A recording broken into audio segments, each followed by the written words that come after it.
Ya, saudara, selamat pagi. Saya Bayu Sutiono kembali menghadirkan Breaking News Kompas TV untuk sidang lanjutan hari ini berkaitan dengan di Pengadilan Negeri Jakarta Selatan akan berlangsung sidang lanjutan untuk kasus pembunuhan berencana terhadap Brigadir Joshua. Dan segera kita tanyakan agenda sidang hari ini tepatnya bersama jurnalis Kompas TV Tifal Solesa yang sudah bersiap di PN Jaksel. Tifal, selamat pagi. Pukul berapa hari ini sidang akan dimulai karena ada 3 pledoi dari 3 terdakwa, Tifal?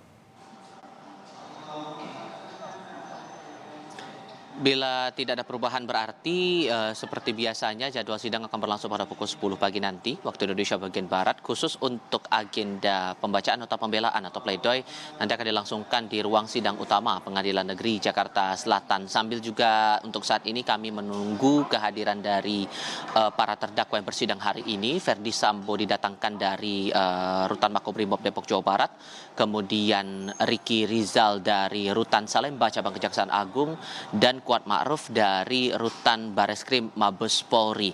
Nah, nantinya akan dibacakan nota pembelaan setelah ketiga terdakwa ini dibacakan nota tuntutan dari Jaksa Penuntut Umum dari Kejaksaan Negeri Jakarta Selatan berkaitan dengan kasus pembunuhan berencana terhadap Nofriansah Yosua Huta Barat. Kita coba ingat lagi dalam sidang tuntutan yang berlangsung pekan lalu, khusus tepatnya pada hari Senin pekan lalu, untuk terdakwa Kuat Ma'ruf ini dituntut oleh Jaksa Penuntut Umum dengan kurungan penjara selama 8 tahun, begitu pula dengan Ricky Rizal dengan tuntutan pidana yang sama.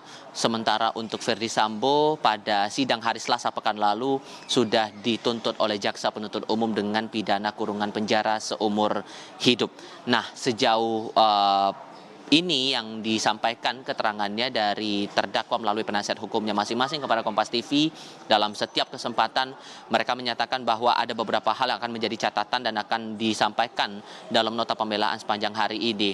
Untuk Ferdy Sambo ada beberapa poin sehubungan dengan pandangan seputar pembunuhan berencana yang dipandang tidak sepenuhnya menjawab ataupun juga tidak sepenuhnya tertera pada nota tuntutan. Kemudian ada beberapa poin yang dianggap tidak sesuai dengan fakta persidangan, begitu pula dengan pandangan yang dikeluarkan oleh tim penasihat hukum dari Kuat Ma'ruf dan juga Ricky Rizal. Tentu yang bakal menarik di sini sejauh mana kemudian nota pembelaan ini akan disampaikan dan berpengaruh pada putusan nantinya yang bakal ditetapkan oleh majelis hakim setelah proses dari pembacaan pledoi maupun nanti kalau ada replik dan juga duplik yang bakal disampaikan oleh masing-masing, baik dari pihak Jaksa Penuntut Umum maupun juga dari tim penasihat hukum dari para terdakwa ini. Tentu ini yang bakal menarik untuk kita cermati. Setidaknya pada pukul 10 pagi nanti paling cepat kita akan melihat proses sidangnya ini lebih lanjut di ruang sidang utama Pengadilan Negeri Jakarta Selatan. Sebagai pengingat saja Bayu, untuk dakwaan ataupun juga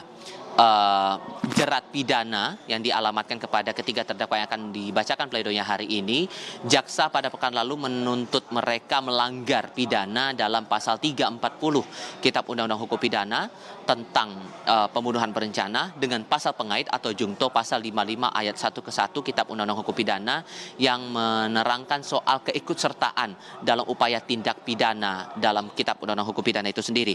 Soal hal-hal yang memberatkan dan meringankan bagi Ferdy Sambo dalam sidang yang berlangsung pekan lalu disebutkan oleh jaksa bahwa tindakannya ini telah menghilangkan nyawa Yosua sehingga memicu duka bagi keluarga korban.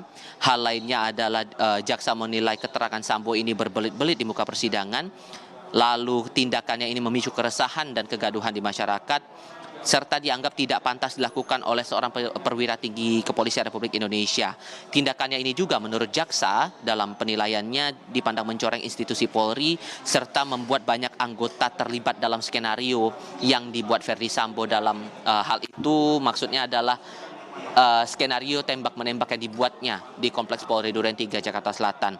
Sementara itu di sisi lainnya jaksa menilai tidak ada butir pertimbangan yang bisa meringankan beban tuntutan bagi terdakwa Ferdy Sambo yang sudah dituntut seumur hidup oleh Jaksa Penuntut Umum. Di sisi lain kalau kita cermati juga dari tuntutan terhadap Kuat Ma'ruf, ia dipandang dalam hal memberatkannya, ia dipandang ikut terlibat dalam upaya menghilangkan nyawa Yosua dan berbelit-belit, sementara di sisi lainnya tidak pernah melakukan tindak pidana sebelumnya atau tidak pernah dihukum dalam kasus-kasus sebelumnya. Tentu ini bakal menarik kita cermati dan nanti kita tunggu pada pukul 10 pagi nanti. Bayu.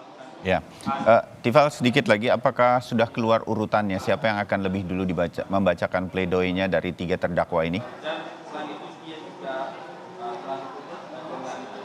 Ini pun masih kami tunggu siapa yang akan mendapatkan giliran lebih dulu bergantung pada kesiapan dari tim penasihat hukum, kesiapan dari jaksa penuntut umum dan juga nanti setelah kedua pihak ini sudah dianggap siap begitu, siapa yang akan lebih dulu, baru kemudian majelis hakim akan membuka dan nanti akan menentukan siapa yang bakal lebih dulu melakukan pembacaan pledoi atau pembacaan nota pembelaan nanti di ruang sidang utama Pengadilan Negeri Jakarta Selatan, Bayu. Baik, Tifal Solesa, terima kasih laporan Anda dari Pengadilan Negeri Jakarta Selatan.